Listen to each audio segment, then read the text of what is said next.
Bonjour à tous. Aujourd'hui en France, une femme meurt tous les 2 jours sous les coups de son conjoint. Quelles sont les actions menées par la ville de Nice pour lutter contre les violences faites aux femmes et aider celles dans la plus grande précarité? Réponse tout de suite dans Immersion.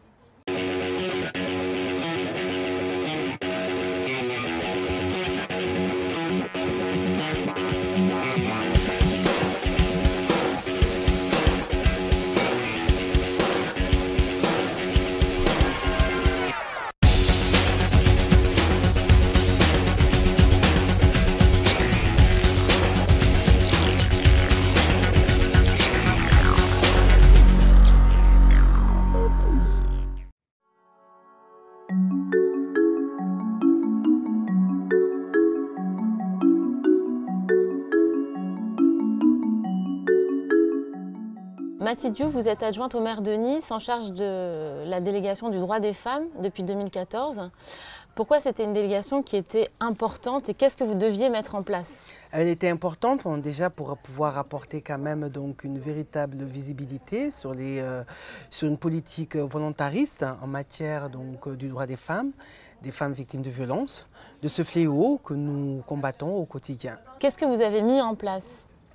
Alors, beaucoup de choses ont été faites depuis 2014, notamment donc, des centres, des structures d'accueil pour les femmes victimes de violences, pour leur permettre d'avoir un endroit pour se ressourcer, pour pouvoir se reconstruire et avoir surtout de l'espérance. J'aime beaucoup ce mot parce que l'espoir aussi est quand même quelque chose d'assez important. Ici à Nice, pour ces femmes victimes de violences, il y a différentes structures, donc l'Abricotier. Ensuite, il y a des centres d'hébergement comme la Maison du Cœur, la résidence Sainte-Catherine, oui. Et ici où nous nous trouvons, ce centre d'accueil d'hébergement. Oui, on a la chance d'avoir dans cette ville de Nice donc un centre d'accueil qui existe de ce type pour pouvoir accueillir les femmes et qui accompagne aussi les femmes et qui accueille les femmes avec leurs enfants. Il y a 17 places en urgence absolue pour pouvoir répondre dans l'urgence au relogement de ces femmes victimes de violences. On va appeler une résidente qui a passé du temps ici et qui en est sortie, qui aujourd'hui a trouvé un logement. On va l'appeler ensemble.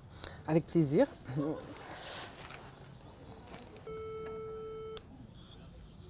Allô? Oui, bonjour. Bonjour.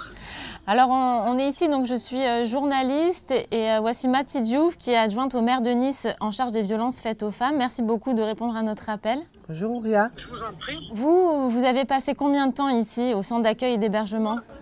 Je suis presque 2 ans. Aujourd'hui, quelle est votre vie? J'ai pris mon courage à deux mains, j'ai trouvé un travail auprès de personnes âgées. C'est une bonne chose, ouais. J'ai pris un logement, je paye mes dettes comme tout le monde, je n'ai aucun souci, ma tête est bien reposée et j'essaie de faire abstraction de tout ce qui m'a été néfaste. J'ai réussi, j'ai été aidée par un psychologue, un psychiatre. Jusqu'à ce jour, je continue de les voir. Est-ce que justement donc l'accompagnement pluridisciplinaire qui existe dans ces structures, est-ce que ça vous a aidé? Comment ça s'est passé? Quand j'étais arrivée, j'étais une serpillière. Je ne savais plus où aller, je ne savais plus comment faire diriger ma vie, comment la prendre d'ailleurs en main, parce que j'ai tout perdu, mes repères, j'ai perdu ma vie, j'ai tout perdu. Je suis arrivée dans ce centre, ils ont su me remettre en place en me disant que c'était pas moi la fautif, que c'était moi, j'étais que la victime, parce que dans ma tête j'étais fautif. Moi les coups que je prenais, les insultes que je prenais, je disais bon, je les cherchais, on m'a frappé parce que je les cherchais, on m'a violé parce que... Oui. Qu'est-ce qui s'était passé? Pourquoi vous étiez arrivé là? Qu'est-ce qui s'est passé? En fait, je me suis mariée avec un monsieur. Il a commencé à me dénigrer, à m'insulter, à me dire voilà, il me faisait dormir dehors, il me sortait dehors, il me jetait du pain sec dehors. Il me disait tu es bonne à rien. Il m'a violée presque tous les soirs. Il me faisait faire des choses que excusez-moi, même un chien ne ferait pas. Malgré que j'ai beaucoup de respect pour les chiens, ils sont plus humains qu'un humain. Oui, donc... Voilà, j'ai été frappée, défigurée, je faisais 140 kilos parce que je mangeais pour me compenser. Pouvais demander auprès de vous, à Marie, j'étais dans un état critique, je pensais beaucoup au suicide. La seule chose qui m'a retenue, parce que j'ai une petite fille et j'ai un garçon. Vous avez vécu un enfer et grâce... emprise. Une emprise totale et c'est grâce... Foyer. C'est grâce au centre d'hébergement qu'aujourd'hui, vous...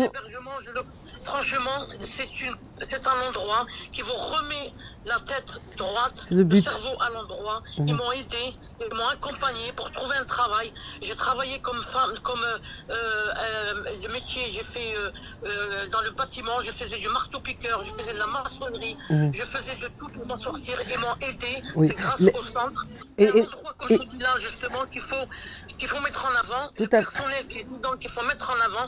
Parce que si ce c'était qu'on pas dit. eux, je crois que je serais au fond d'un ravin ou je serais plus là en ce moment pour vous parler. Ouais. Ils ont vraiment su me prendre, me faire comprendre des choses. Et vous redonnez confiance. Et vous redonnez confiance. Voilà, parce que là, C'est la première fois que je me sentais femme. Voilà. Une vraie femme. Pas une poubelle, une poubelle à quoi on donne un coup de pied, ou un chiffon, quand on n'en veut plus, on le jette. Ils m'ont fait redécouvrir le mot femme, le mot amour, parce que j'en ai pas connu. Le mot respect, le mot, surtout le mot faute, parce que c'est pas ma faute. J'ai toujours cru que c'était la mienne. Ils m'ont dit non, ils m'ont réussi à me mettre ça dans la tête. Et personne n'a su le faire. C'est le foyer qui m'a redonné espoir, qui m'a redonné vie, parce que j'avais pas de vie. On vous remercie énormément pour votre témoignage. Merci beaucoup. merci Ouria. Merci Merci. Ouria. Et ne lâchez Et rien, ne lâchez continuez. rien. Non, je Ne lâchez rien. Merci beaucoup. Au revoir Ouria. Merci, à bientôt. Au revoir, merci. à Bonne vous. continuation, merci. Merci beaucoup, c'est gentil à vous. Le témoignage de Ouria nous oblige à aller encore beaucoup plus loin, nous oblige aussi à être encore plus attentifs, à mettre en place aussi tous les process. Ça donne du sens à tous les combats et tout ce que nous faisons au quotidien pour ces femmes-là.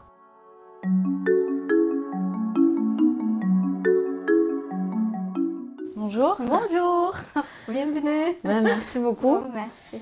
Alors vous êtes ici depuis quand? Depuis octobre 2019, ça fait un an. Vous êtes arrivé ici pourquoi? J'avais des difficultés avec mon mari, Qu'est-ce qui s'est plusieurs passé? problèmes, des violences tout le temps, des insultes tout le temps. Des violences physiques? Physiques et morales. Qu'est-ce qu'il vous a fait? Et il m'a frappée, il m'a insultée. Qu'est-ce qu'il disait? Plusieurs mots que je peux plus les répéter. J'ai pas même l'envie de. C'est vrai? Ouais.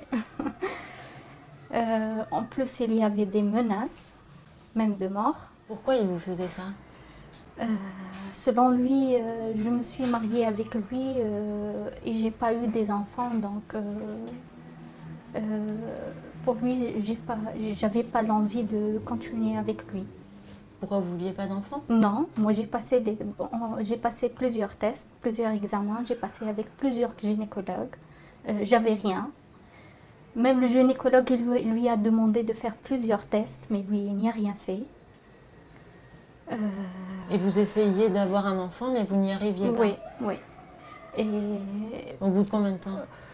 on est restés ensemble 3 ans. C'était horrible la vie au quotidien? Vous avez donné des coups de poing? Qu'est-ce qu'il vous a fait? Il m'a frappée avec des gifles, des coups de pied, tout. Quand il a dans la tête, on n'a pas les enfants, directement il prend ça, me frapper. Vous n'aviez pas de travail, donc vous avez commencé des formations dans le domaine comptable, c'est ça? À partir de quand vous avez décidé de partir du domicile?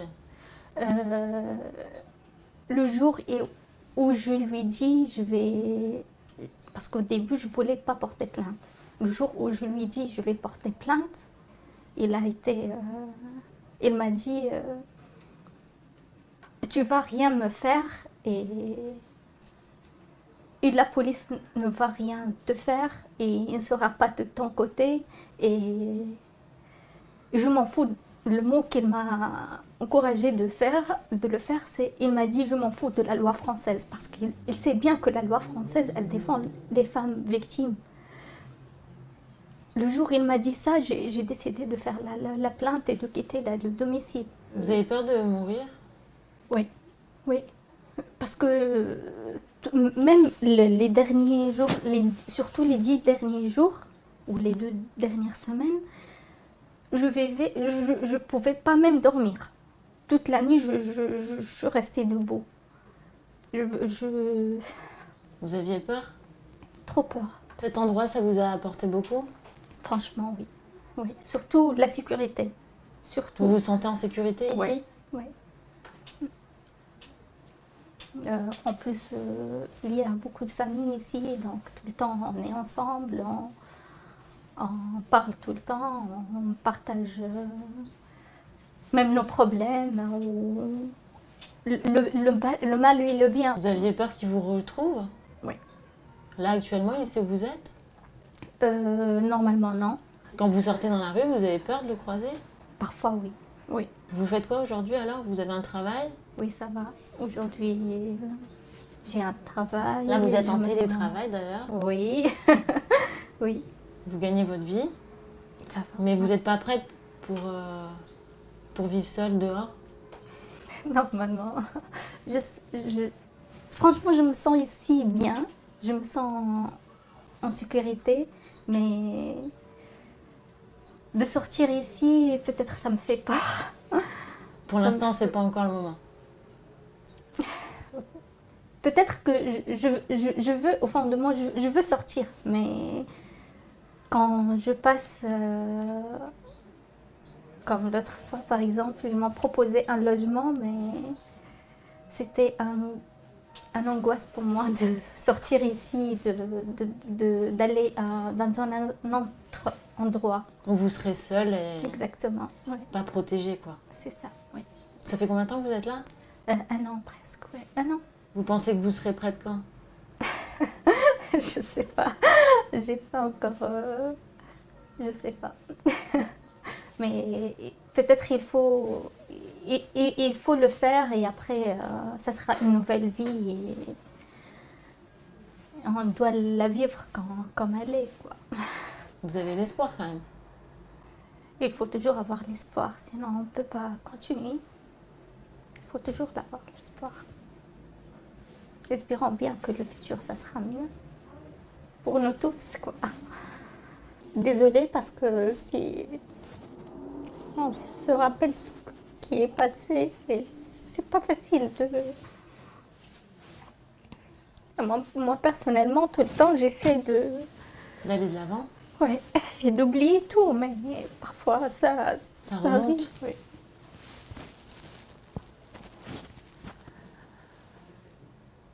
C'est quoi votre rêve pour votre avenir?